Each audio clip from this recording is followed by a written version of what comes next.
Hello, everybody, and welcome back for Chapter 5, titled Jellyfish. I'm always the first one up in the morning because I like to cook breakfast. My mom hates cooking and jokes that she doesn't know if I'm really her kid, but I feel comfortable in the kitchen. There's an order to it, and it's fun to experiment. Lately, I've been making what I call crazy mixed up pancakes. I use basic pancake batter and add different ingredients. So far, I've made a s'mores version, chocolate, marshmallows, graham cracker crumbles, a banana split version, bananas, chocolate bits, and cherry, and a pina colada version, pineapples and coconut. This morning, I made an old standby, peanut butter cup. Ooh, that actually sounds pretty good. I use peanut butter morsels and chocolate chips. I'm just plating up the pancakes when my grandfather walks into the kitchen. He's wearing old man pajamas, the button-up cotton kind, and his hair is tied back with one of my ponytail holders. He must have found it in the bathroom. Something's wrong with the toilet, he tells me. I had to use the plunger. That happens a lot. Want some pancakes? I ask him. Thanks, he says and takes a plate. He eats fast and then helps himself to seconds. Teenage boys really eat a lot, I guess. He's got a bad case of bedhead, something I'm all too familiar with. My hair's the exact same way. It's frizzy and flyaway, and I've always hated it. I wonder if I got it from him. I have a good spray that works on frizzes, I tell him. He waves his spoon at me. I have more important things to worry about than hair. I need to get my T. melvinus out of the lab. It's what helped me sort out the mechanism for reversing sustenance. What's sustenance? It sounds like a terrible disease. Sustenance is the process of aging. I was kind of right. So what's T. melvinus? It stands for Teratopsis. I did look up how to pronounce it. Teratopsis melvinus. It's a species of jellyfish. A jellyfish did this to you? Are you kidding me? He lifts an eyebrow. Why is it so hard to believe? There have always been examples of regenerative abilities in nature.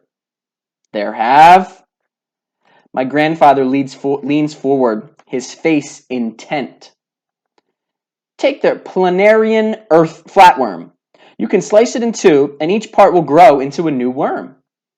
The hydra, a freshwater creature, can actually regenerate body parts. And the sea anemone doesn't appear to experience sustenance at all. I have never ever heard about any of this before. Then there's Teratopsis nutricula. I looked up how to pronounce that. His voice is full of wonder. T. nutricula is a jellyfish that can actually revert its body to the polyp stage, to its younger self. This is so interesting. He's so interesting. It's like I've never really listened to him before. And, well, maybe I haven't. Usually when we're together, he and my mom just bicker. How do you know so much about this? I ask. Because I've been researching it for the last 40 years. It's my side project. I've had articles published, you know. I'm starting to think that maybe I don't know him at all. Not really. It's like he's been playing the part of grandfather in a play, but underneath the makeup is something more. A real person.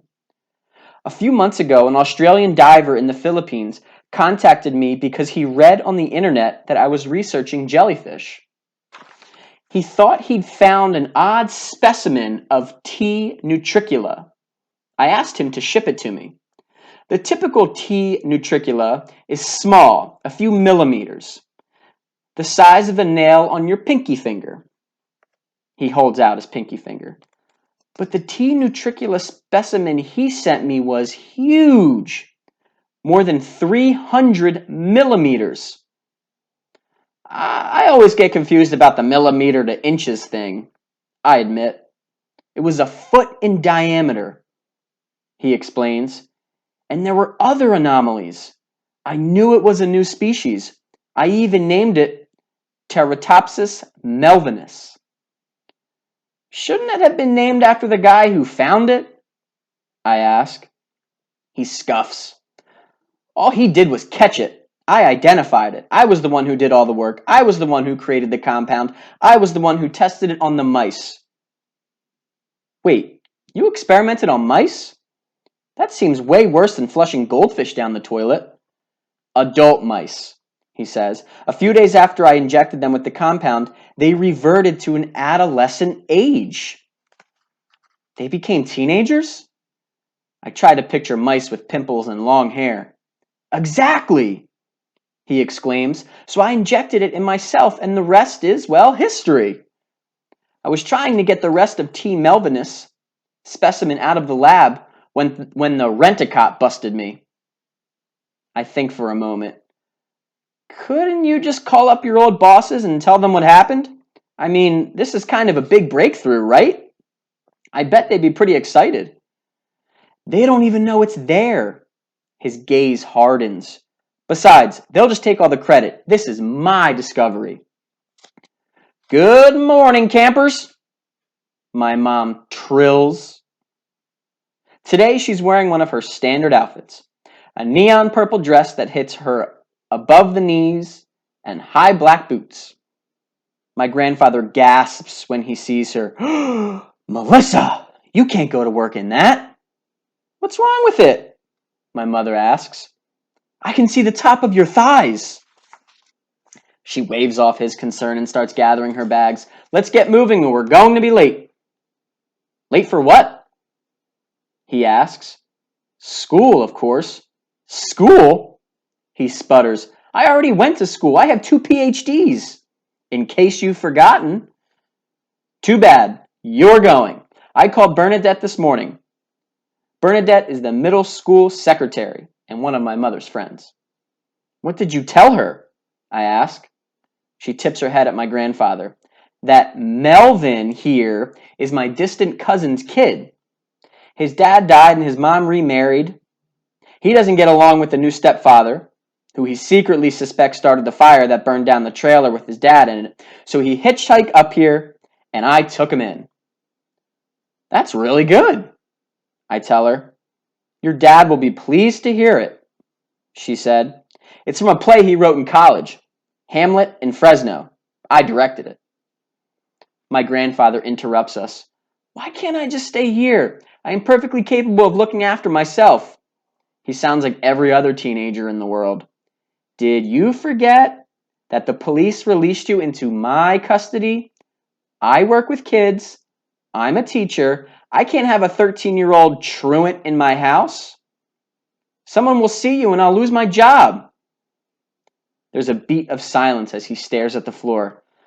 Fine, I'll go, he mutters. Great. Then she adds, by the way, you're Ellie's new babysitter. And that's the end of chapter 5.